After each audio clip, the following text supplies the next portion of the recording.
We have us with us, Yarek Carnegie. Tremendous performance from him today.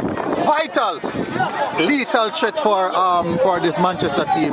Yannick, what do you think about your performance today? Tell you the truth, I didn't have my best performance today, but to come out with the victory, it was a good game for me.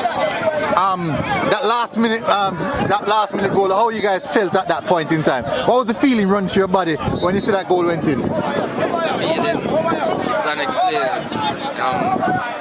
I can't really explain it, but it's a good feeling. We're very happy.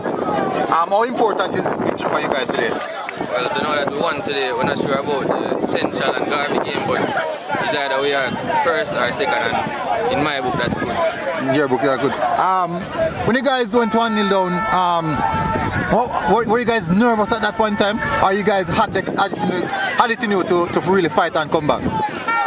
Tell you the truth, we weren't nervous, but well, we knew we were gonna win because we have faith in our team, but we didn't really start off good. But in the second half, we came back and we did. All right, so you're looking for the next opponent, right? Ready for the next opponent? Yes. All right, Yarek, and see you guys again. All right, good game. Yes.